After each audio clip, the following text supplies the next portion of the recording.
We are live. Thank you. Morning, everyone, and thank you for joining us today in this morning's webinar. And today's topic is going to be all around AI for small businesses and how to automate to scale. Now, obviously, AI is a hot topic for everyone. There are some people who are individuals who are very deep into it, some who've just touched into it, and some who just use it to talk to or to be a friend. So today's session is going to be more around how a small business can use it to automate many tasks. We've got an expert today with Malek, who's done this for many different types of organizations.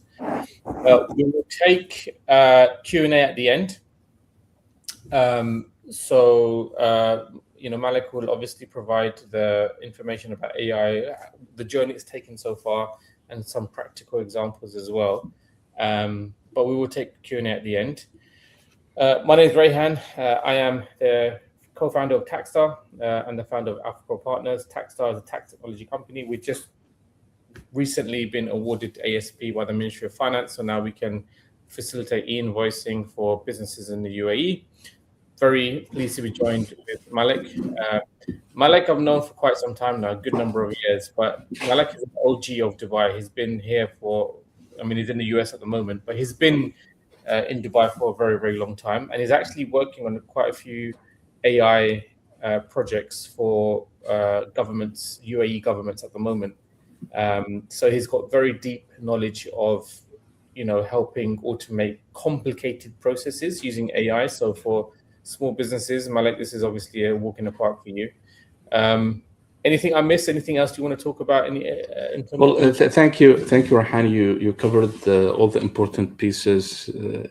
Thank you. No problem. And he's also a guest in one of my episodes on the Alphapreneurs podcast. So if you want to hear about his story, where he left Beirut and came to Dubai to set up his business, very interesting story. He's on there as well. Without further ado, Malek, I know we've only got an hour and there's so much to cover. I will let you present. Now, this session is recorded and it's on LinkedIn Live as well as YouTube Live. So the recordings will be there.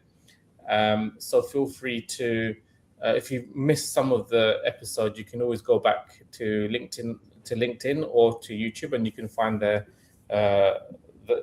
episode there as well. So without further ado, Malek, super excited to hear your insights. I mean, you've already given me your insights, but super excited for you to share your insights with our audience. So over to you.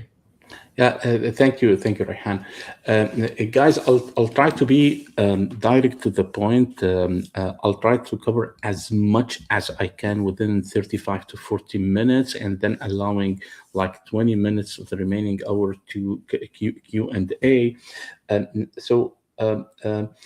Hopefully, if I did my work well, by the end of this session, we will be able to understand more what AI can do for small businesses, have a quick formula to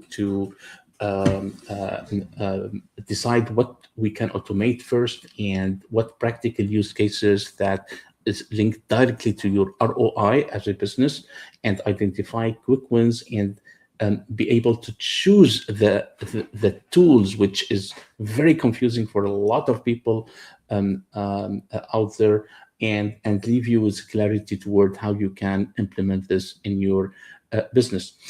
To start with, we all started playing with AI in 2022,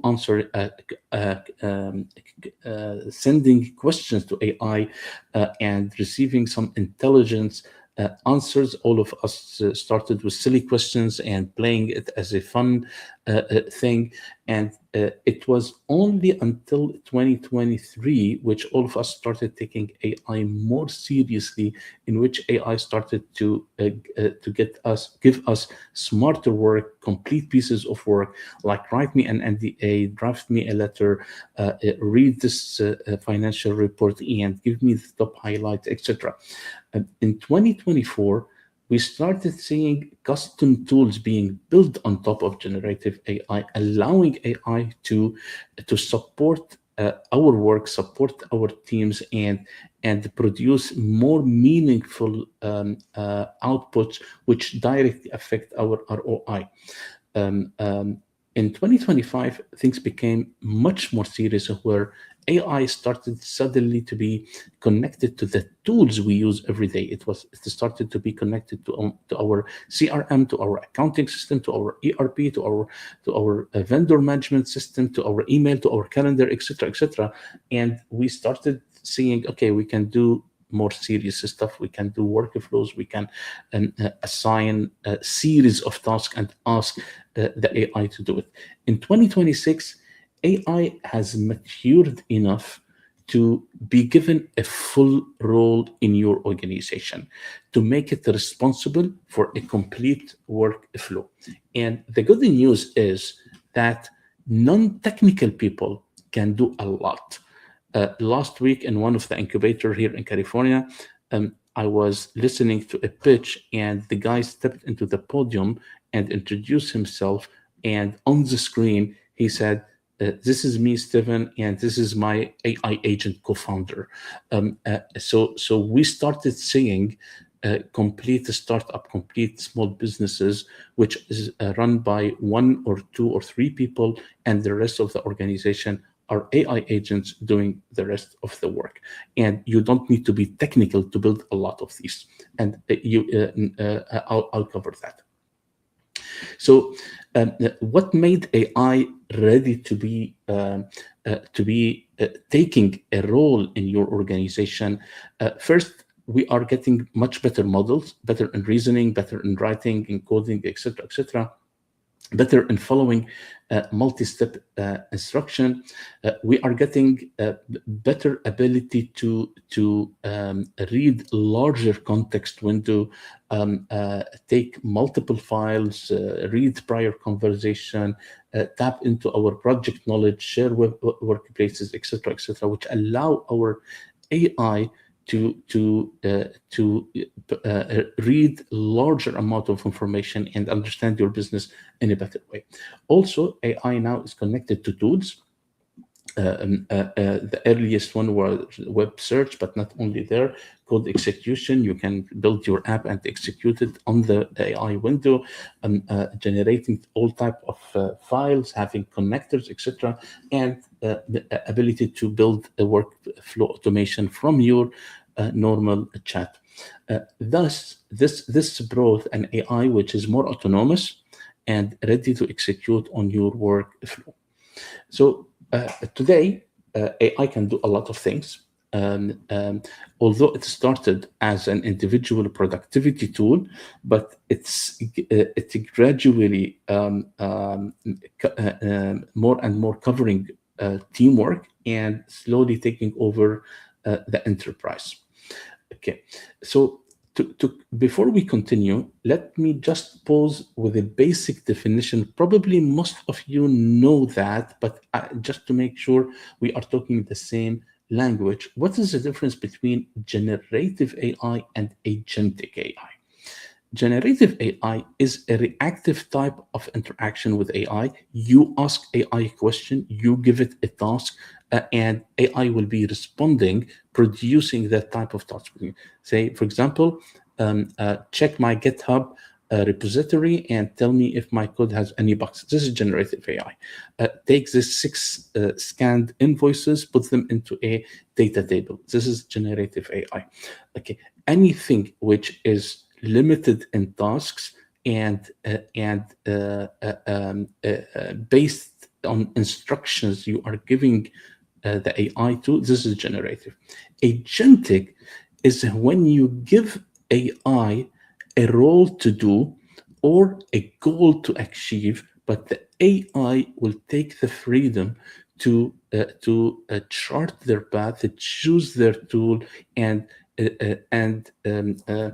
decide how to deliver the final goal for you. So we are talking about more freedom in how AI will be choosing their their path toward achieving the goals. Of course, if you are a company handling serious stuff, or you have a high risk high risk in some of your area, you cannot rely on a fully autonomous AI to do your job. You need to have a human in the loop. A human in the loop is finding some decision points and milestones in which you insert a human to take a decision for the AI to continue their work, or before you deliver the final output. In some cases, you can design a fully autonomous AI agent to do a process from A to Z. Okay, so the next logical question here is, okay, if I am moving some of my roles to AI agent, can I take rid of the humans? There is no quick answer, but probably the answer is no. AI is not replacing people yet. What's happening, more accurately, humans who are using AI smartly will be replacing people who are not. And this shift is taking the human role from being the doer, the person who executes these tasks, to a designer, a supervisor, and a reviewer. Humans in your organization just got a promotion in the way they need to execute on their roles. They need to be AI first people, but their role got more sophisticated. They need to design, they need to chart, they need to plan, they need to supervise, they need to review, and most importantly, after the AI agent deliver its work, they need to know exactly how to use it to bring value to your company and your client. And for the first time ever, business owners are now imagining their organization in a different way.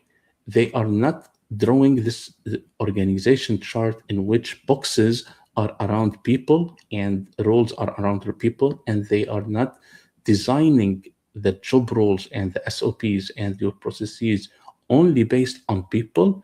They are now putting in these boxes AI agents and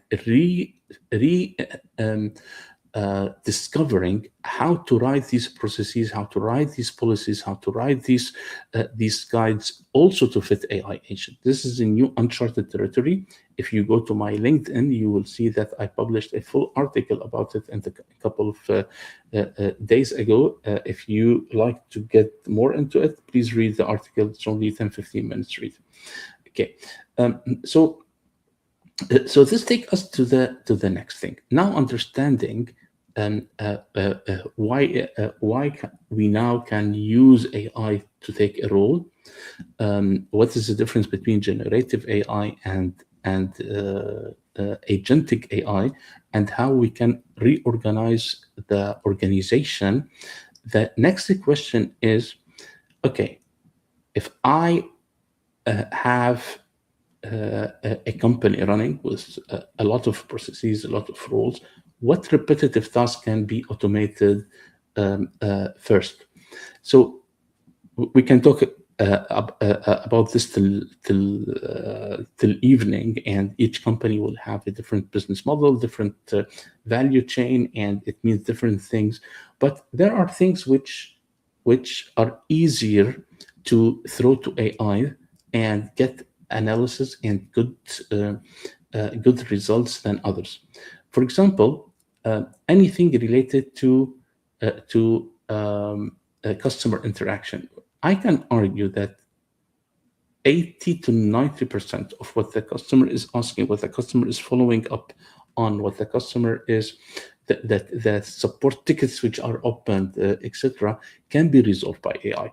Maybe 10 to 15% of your customer inquiries or problems or whatever they are asking about need humans to interact with, but you can do that. And most of the AI engines which people are asking me to help them launch are around customer service and customer support. Another area is data entry, ability to capture large amount of data and organize them in a different way. And for example, if you have an accounting software and you have hundreds of invoices, you don't need to enter them manually anymore. You can just scan them, put them into a folder, ask Claude Cowork or Google Notebook LM to put them into data tables and then export them to your accounting software. Meeting notes, I'm sure all of you are now using smart meeting notes and AI to turn them directly into reports and project progress and such. Reports, all of us are working on reports with AI right now, and I'll show you a couple of tricks in a bit. And all type of content and automating our scheduling and reminders and calendars. So these are simple everyday work which are a common ground that all of us can automate right away with the existing tools with no technical knowledge needed. Speaking about tools, let me give you a little bit of a quick overview of who is leading right now and what are these frontier models which are gaining popularity in general. So there are some more specialized tools which I cannot cover because there are a lot of them, but as a frontier model which are always on the top, always ahead of others, and they usually own their research labs. Hi Malik, sorry, I sometimes interrupt. I noticed you didn't put Elon Musk's tool in here. Greg, I'll refer to it a little bit. Yeah. And I not only the Elon Musk, I omitted a lot, like the Chinese model, 𝗪𝗂𝗃𝗃𝗃𝗃𝗃𝗃 and such, on purpose, and I'll mention why. So the majority of companies are using the ones on the screen, and the last statistic we have from the US say that 85% of the companies, enterprises and businesses are using ChatGPT, and then next was Claude, and next was Gemini. Recently, in the last 3 months, we saw Claude going up, but still ChatGPT still have the domination. Currently, as per today, in my opinion, per the testing and following up the people who are working on heavy testing, ChatGPT is still the best in reasoning, is still the best in as your strategy body, as your coach, as your analyst. It's still the best in qualitative analysis as per now. It's Codex. It's very good in writing code, not as Cloud Code, but it's very good. They recently, in the last 3 months, they upgraded their image engine, which made their image generation even better than Google one. Okay, so, and it has the highest distribution. So currently, as per the latest number, around over 800 million users is using ChatGPT. Claude is definitely the best in class in providing you finished product. If your work, if your business require a finished product, like producing PowerPoints, producing heavy Excel sheets, a financial model, a ready financial model, a feasibility study, go for Claude. It is the best in quantitative analysis for sure, and it is the best in doing something ready to use directly. If you want an LLM which is strong in talking to your customer, I'll say go to ChatGPT. Okay, both of them have a desktop version which can access things in your desktop, in your computer, and do stuff. So ChatGPT has something called ChatGPT Codex. You can download it to your desktop, your Windows or Mac machine, and you can ask it to do things on your computer. Same thing, Claude has something called Claude Cowork. You can download it and you can switch into code or co-work through this. I'll show it to you in a bit. Then the second in a class, I can claim it is Gemini. Why Gemini?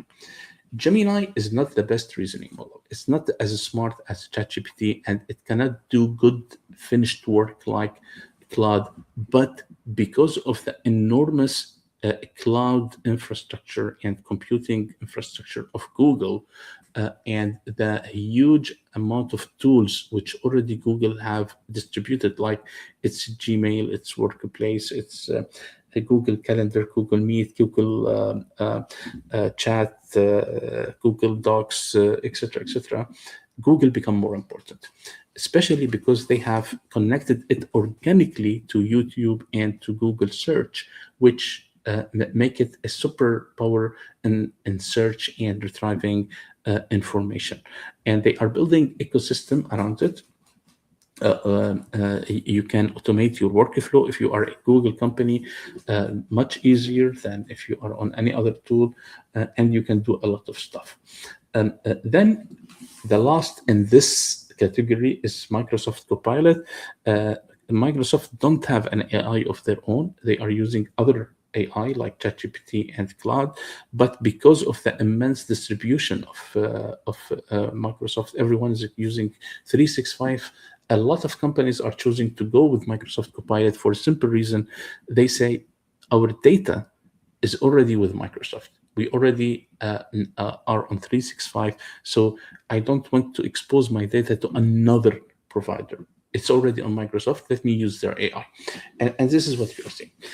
Grok, which is Elon Musk one XAI, is not strong in reasoning like others. I can put it at the same or less level than Google Gemini, but it has a superpower of its own because of its organic connection to Twitter. It became the best AI in retrieving recent news and ability to check facts and ability to do market research, especially in customer sentiments and market sentiments across new news. So, for example, if you are a stock trader and a news came out of Wall Street and you need to see how this will affect your portfolio and what people are talking about it, Grok is the best. So it has its superpower. If your tasks are just normal tasks like draft me a letter, check this database for duplicates, etc., all of them will be performing well. But if you start asking more complex things, I need an AI to support my customer, I need an AI to build me a financial model, you need to go to the best, which are ChatGPT and Claude. There are a lot of wrappers around. Wrappers mean that AI tools which are using other LLMs, but they are building an interface on the top of it. Usually these will reduce the power of the LLM, but people will still use them because they are less expensive and they can sometimes give them better answer. There is a Perplexity, which is very good in search, searching the internet. And the Chinese models are practically a copy of these, but they are much cheaper. So if you are building on AI and you have a high token consumption, sometimes working with the Chinese model like Kemi, like Quinn or DeepSeek might make sense to you. Okay, as I mentioned, the Gemini and the Microsoft Copilot ecosystem are strong because how they are connected to their workplace, and this will make a lot of sense for people rather than the strength of the model itself. So going back to the main question I started with. If you are a business owner and you decide to save yourself time and energy and extra cost and automate some of your work in by yourself, I mentioned that you don't need to be technical. You don't need to be a software development person. You don't need to know how to write code, but you need to have structured thinking. You need to have the ability to understand what type of instructions you need to give to the AI, what type of data you need to feed it to give you the right information, and what type of tools you need to connect to it. These are referred to as prompt engineering, context engineering, and harness engineering. Prompt engineering is the science and art of giving the right, accurate, clear instructions to AI so it can perform your task in a good manner, describing the output as you want it and not allowing gaps in such a way that AI will take decisions on you and give you wrong results. Context engineering is to give them access to the right data which will make their answer relevant to you. Access to your files, to your data, to your meeting notes, to your client project, etc. Giving the right role that makes sense to your organization. Harness engineering is to give them the right tools in which enable them to execute on something, to take action on a task. Like, for example, connecting them to your email, connecting them to your calendar, connecting them to your database, connecting them to your CRM, etc., etc. So these three terms, put them in mind if you want to build your capability and start using AI effectively and build workflows and build your own mini agent. You need to enhance your capabilities in these three. Okay, so what I am claiming that people who are not technical can build their own automated workflow in AI, or we can go into an academic debate on what is an AI agent, what is considered an AI agent and not, but to make it simple, you can easily, without being technical, build an AI worker in your organization. So let me do one thing. Instead of showing it to you on slides, what I will do is I will switch my screen to my ChatGPT and to my Claude and show you some of the tools and functions in these two platforms that you can use today and start automating your work. So let me so this is my ChatGPT, same interface that all of you have, and in ChatGPT there is something. There is two things I want to show you. First is GPTs. Second is connectors. So to start with, let me start with the GPTs.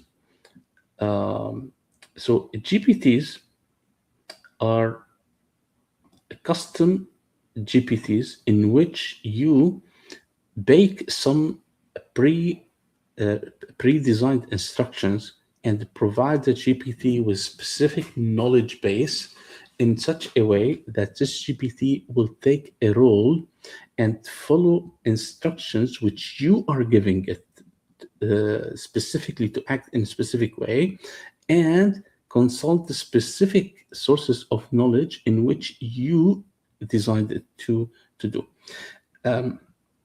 Here, when you push on Explore GPT here, you go into the GPT main page, in which first you see a lot of GPTs which are made by other. Forget about them. 90% of them are useless. What you need to focus on is to create your own. So you press this button here, which is called the Create, and there is here something called Configure and there is something called create. My advice is always start with the create.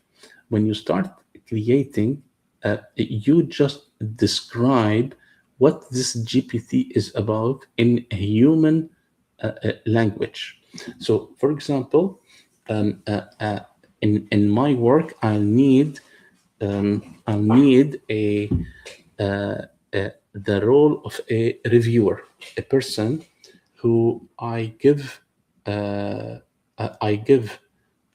certain financial data, and this reviewer role is to make sure that this data are correct and do a verification on the whatever calculations or formulas I apply to these data, and tell me if there's any gaps, any mistakes, tell me what are the mistakes, and either correct them or tell me how to correct them. So this is a role of a reviewer. So I'm creating a GPT to take the role of a reviewer. So I'll start by just describing my business. I am running a business.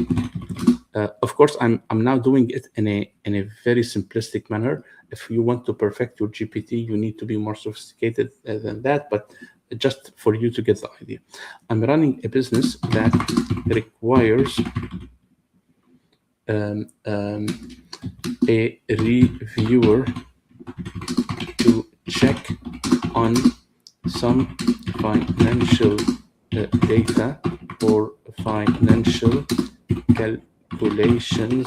I just have issues with my laptop. Yeah, no problem. We just jumped into explaining how you can create your own GPT on ChatGPT by giving it a role. So imagine you want to create a role in your organization for a reviewer. This reviewer role, whatever you push to it, they review it and make sure that the data and financial calculations are right. So every time I'm doing it. So your role is to check on my Excel files and my data tables, taking the role of a reviewer to make sure of my data integrity, calculations done right, and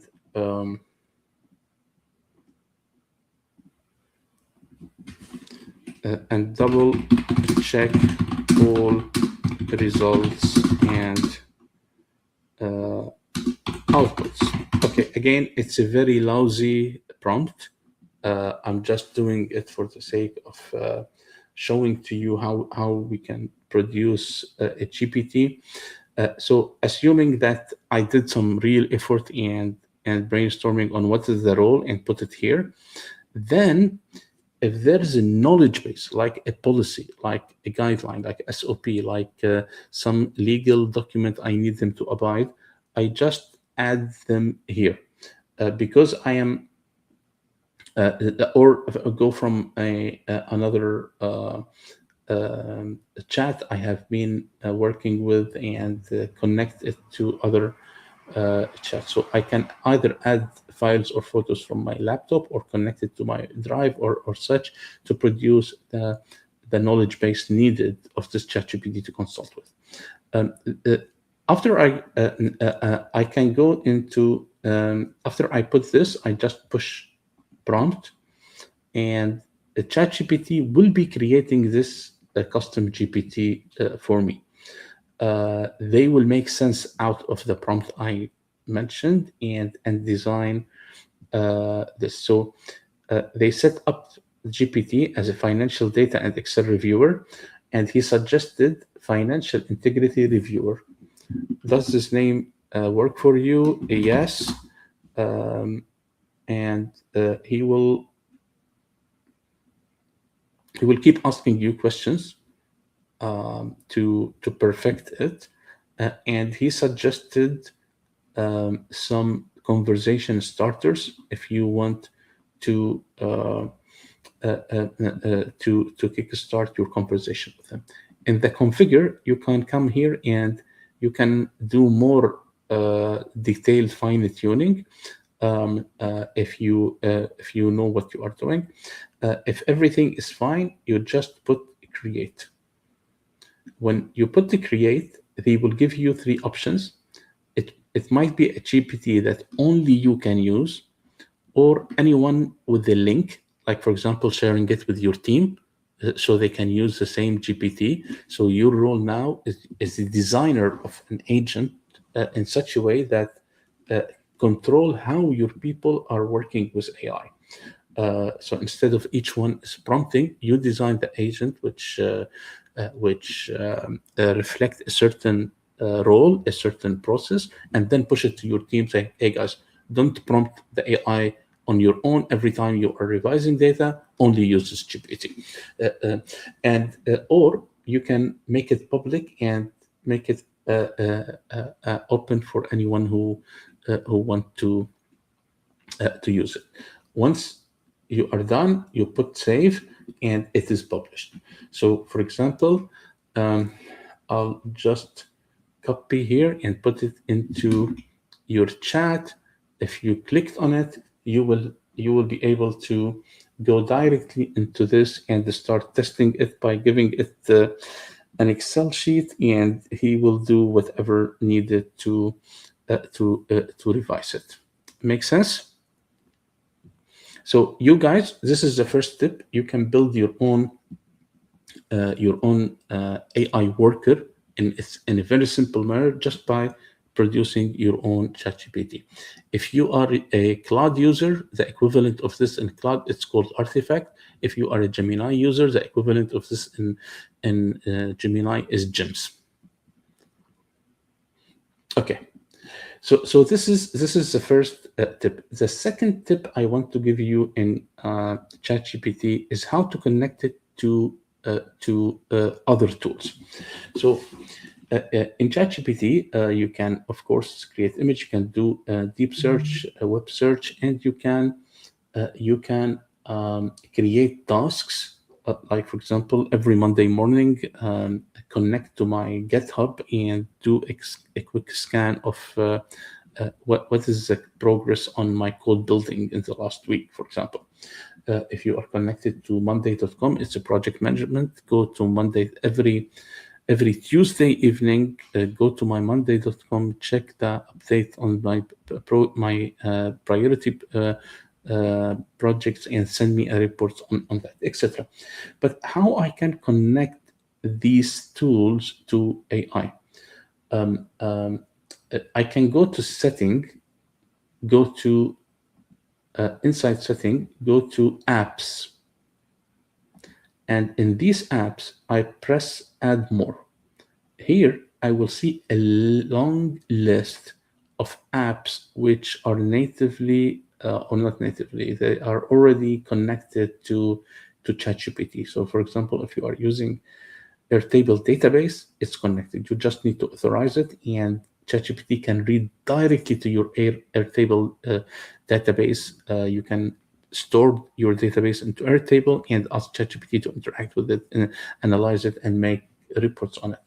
If you are a person who designs things on Canva, you can just connect it to Canva, and then instead of going to Canva and use it, you can just prompt ChatGPT, do me a poster for my next event using Canva, etc. You can do Instacart, you can build an app, and Lovable, you can build on Replit, you can shop real estate in Zillow, etc.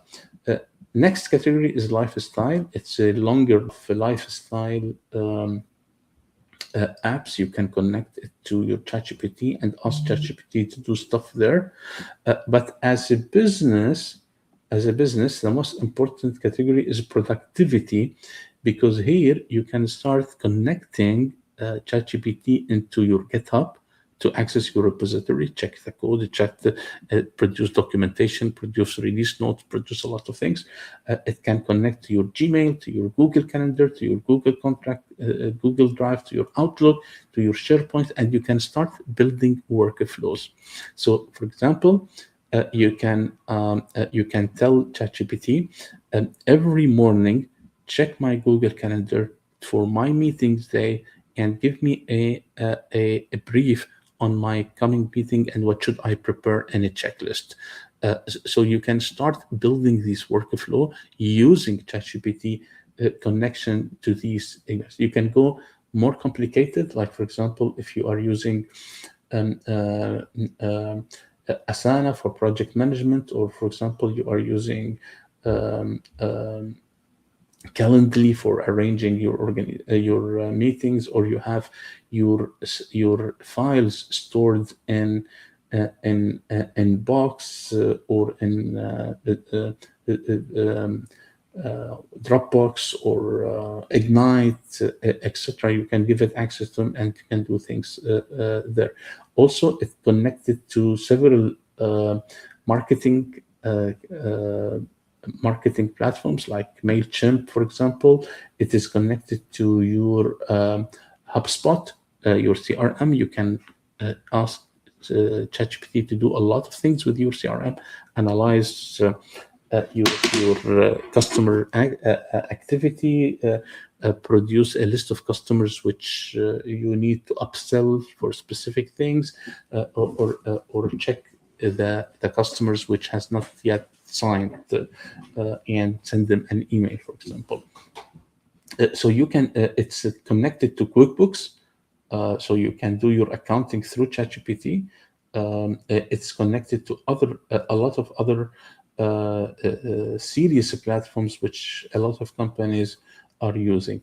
Notion database, Otter, etc. Even if your preferred applications are not here, you can build your own MCP. It will require a little bit of technical configuration, but it can be done. If you, yeah. So this is the second tip using ChatGPT.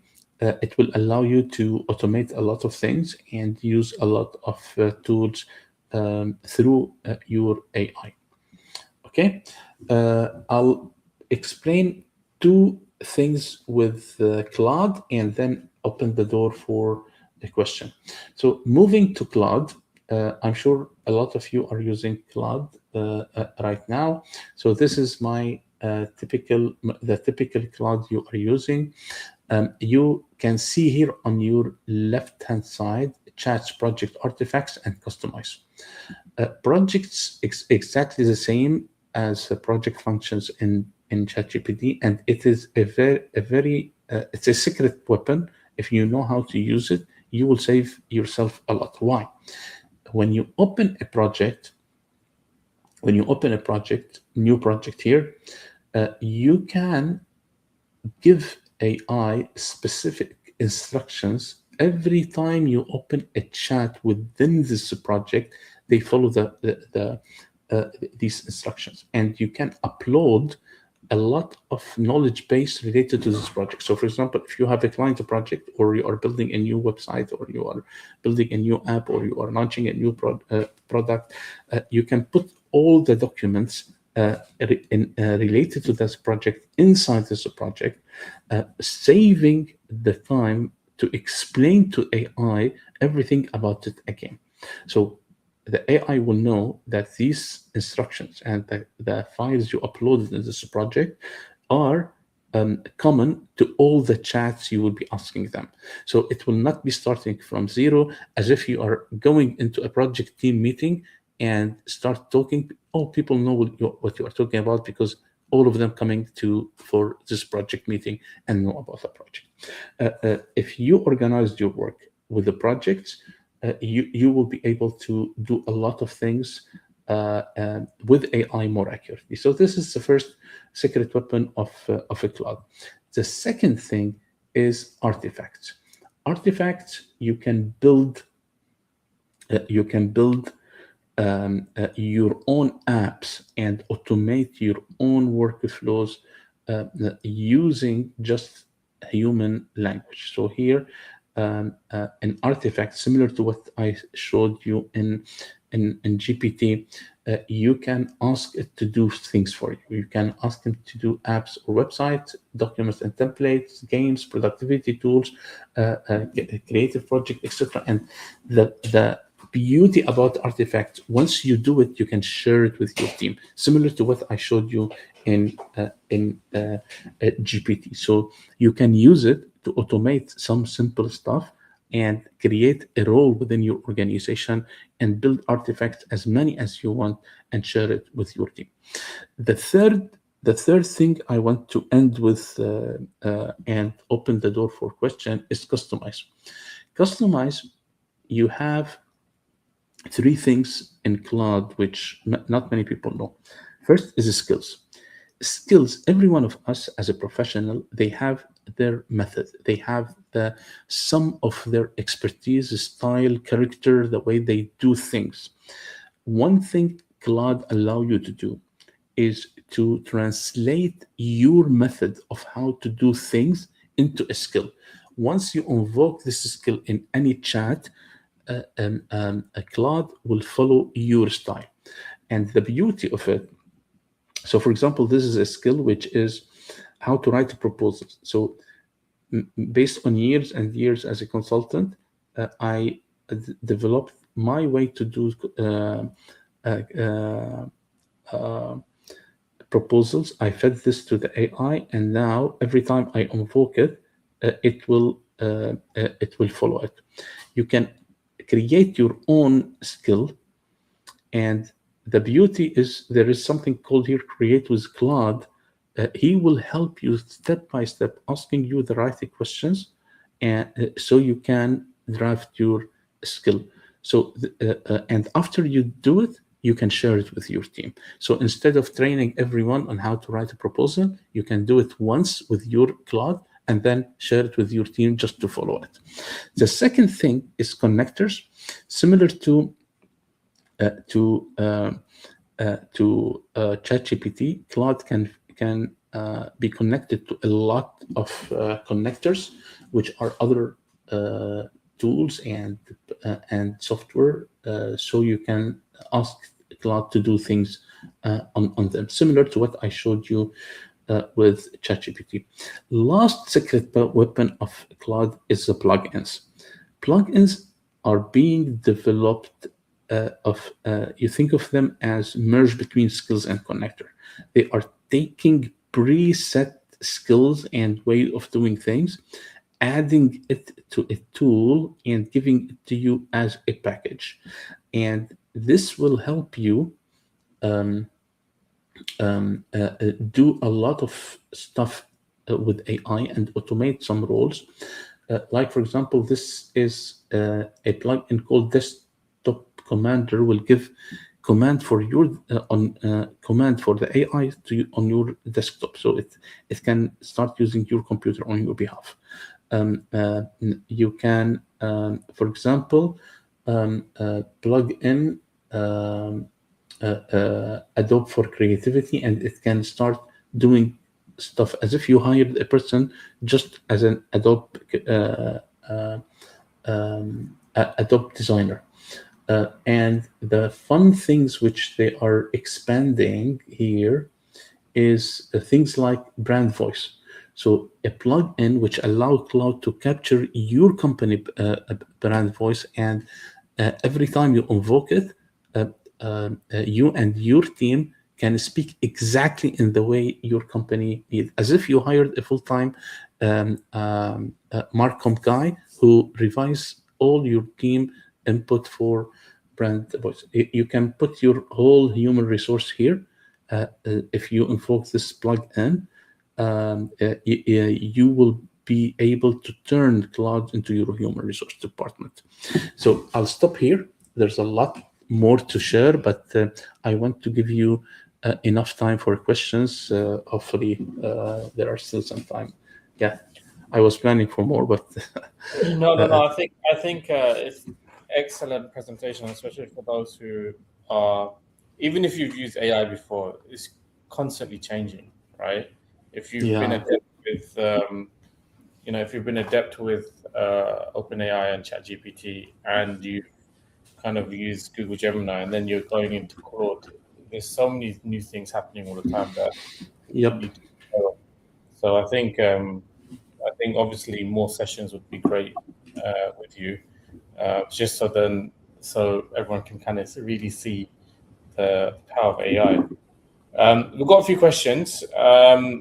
Some of them are not too difficult, but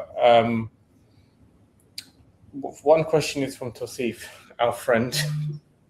What are the most common mistakes when you see small businesses make when they start mapping out their manual processes for AI integration, and in cases where AI adoption actually create more work instead of less? Smart question, Tansif. In short, follow the ROI, follow your business value. Don't just follow things which are nice to automate because it's cool. See the things which are affecting your revenue, your value, whatever value you are offering to your clients, to your business. This is the best advice that come to my mind. Opening projects as a small business just for the sake of doing cool stuff will backfire on you. Okay, and another question, which is a question that I have as well. How do we tackle the whole data privacy, confidentiality thing as well? So here, if you are in a normal business, so we are not talking about you having financial data or legally accountable on any data leak or etc., even if not related to you.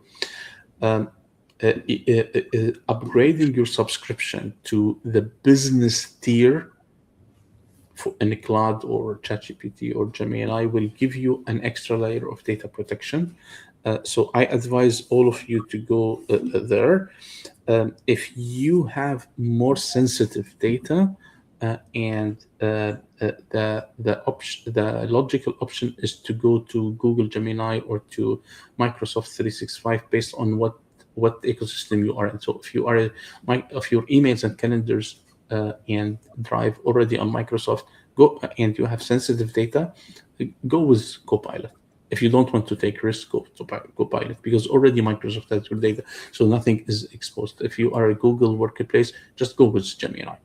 If you want really the best performance and you want to protect your data, then the tools which I'm showing you, which can be done by a non-technical person, stop to be useful. You need to go to a custom build AI agent, and you need technical people to help you creating this knowledge base which control your data, but use the best LLM. So the common conventional wisdom here in California and Silicon Valley is to own the data but not the LLM.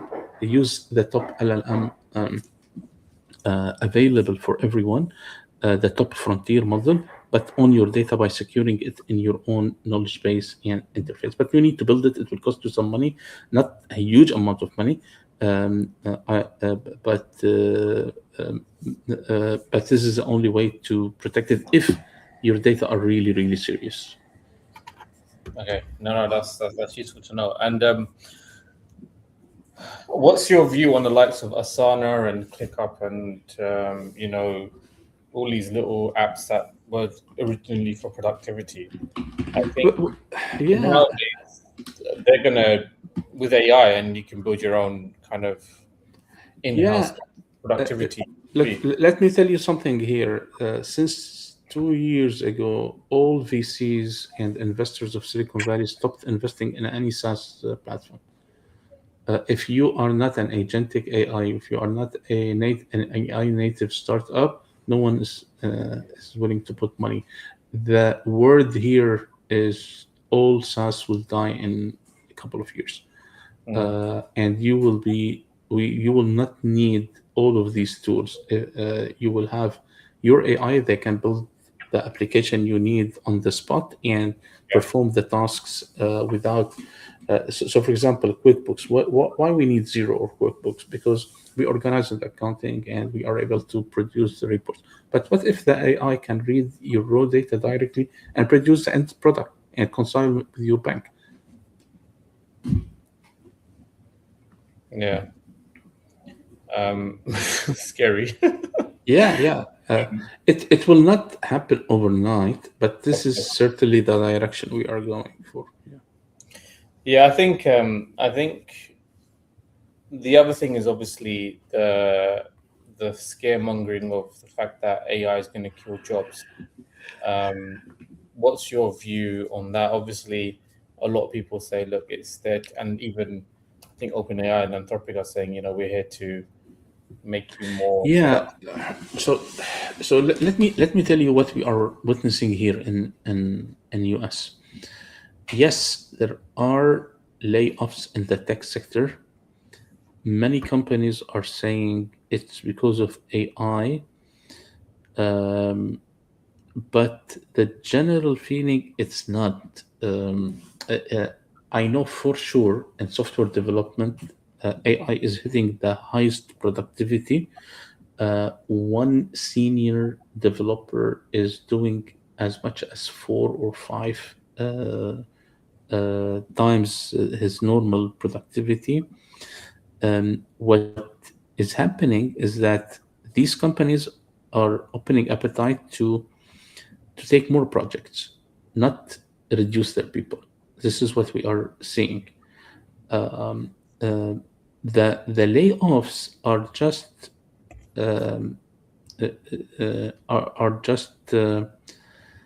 normal layoffs, which these big companies always do for productivity, and because they are spending a lot of money on building the infrastructure of AI, so they try to justify it by reducing headcounts. It's still the dust still have not settled, but I haven't seen yet organizations which restructured to make AI agent replace people and fired people. I haven't seen that yet. Yeah, I think this, what you mentioned before about entrepreneurs looking at businesses differently now with AI. I think that is quite a massive impact. Yeah. And I guess, Yep. It's one of the. I'm getting philosophical, but AI is probably going to empower entrepreneurs with knowledge and money, right? Because the more they spend and the more knowledge they have on how to use AI, I think they're going to not necessarily be the winners, but they're going to make leaps and bounds in terms of their businesses. And I think it's important that knowledge, you start thinking and playing around with AI now so you can really utilize it. Not to say that if you don't use AI, you can't have a thriving or profitable business. I mean, there are plenty of businesses out there that still use Excel for accounting, Yep. right? Yep. And they're still profitable. So yeah. But no, running out of time. So just want to say big thank you for your explanation presentation. I think it was very well explained, and I think we need to have you back again to do a few more. Yeah, absolutely. I'm happy always to jump in. And what's the best way that our viewers can be in contact? LinkedIn. I always publish articles there. If you go to my LinkedIn, you will find my post, and every time I have a seminar or webinar, I publish there, so people can keep in touch with me. Yeah. And you obviously can provide support as well on AI and build. Yeah, absolutely. If anyone needs professional help, I'm there. And I'm also, and if it's just a small advice, also I'm happy to give it. Yeah. Although you work with governments, no job is too small or too big, right? Yeah, but I am on a mission to help people to deploy their AI. So anyone who's asking me, I'm always happy to help. If it is a larger project, I'm also happy to help. Cool. All right, Malek, thank you very much. Okay. And our viewers, thank you for joining us today. This episode has been recorded. It's going to be on YouTube as well as LinkedIn. And yeah, if you have any questions, feel free to reach out to Malek. Okay. Thank you. Thank you. Bye. Okay. Bye-bye.